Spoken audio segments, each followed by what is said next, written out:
Ago, this brilliant thing came out right here. It was a cheap graphics card that could pretty much play any game at the time, and a lot of people probably had it, including possibly you, because hey, it was cheap and it ran games. You can even buy a thing new nowadays on Newegg if you really want to. So is it still worth it? No! But let's check it out anyways, with some games. Starting off with our first game today, we have Battlefield 4, which is unplayable. Unplayable. Unplayable. We have an average of 5.41 frames. It's like a slideshow. Microsoft PowerPoint would be more fun than this. 10 out of 10.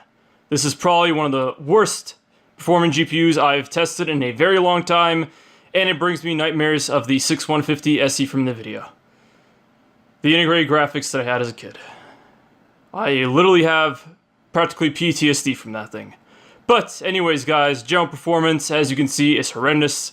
If you're looking to play a very modern title, such as BF4, then it's out of the question. If you're looking to play BF1, well, thank God it's DirectX 11 based, so it won't even let you play. And that's for your own good, of course.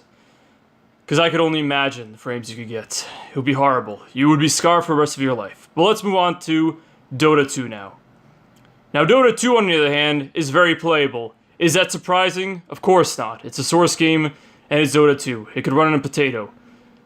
A very fast potato, but a potato nonetheless.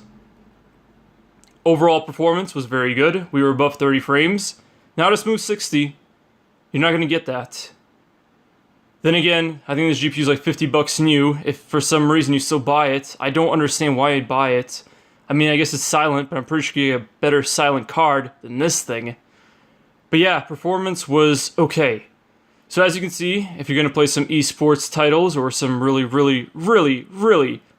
easy to run titles such as Minecraft Alpha or RuneScape 2007 or Tetris or Minesweeper for that actually, it'll run very well.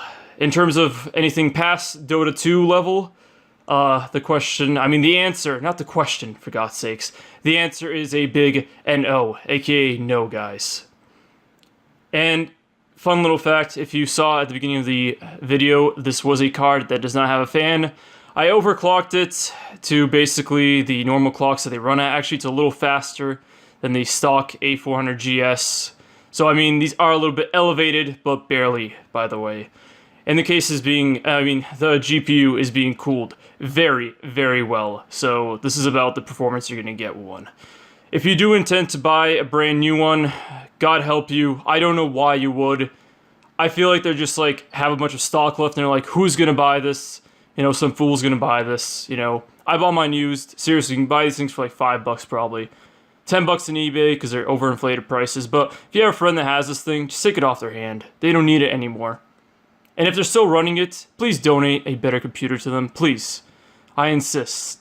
Every single integrated graphics in the market could destroy this thing. But let's move on to our last game. And that'll be ARMA 3. Which is getting better frames than BF4. I've gotten to the point where I used to think that ARMA 3 was a hard game to run, but I doubt that now. It actually seems to be a game that runs better than most Frostbite games. As you can see, we're at 720p. All the games were at 720p. I'm not even going to do 1080p. If I showed you guys 1080p, I could just show you a screenshot, because that's about what you'd be getting, a screenshot every few minutes or so. 4K, you'd get a fifth of free screenshots. But yeah, guys, moral of the story is, the card is horrible. Is it still good in 2017? No.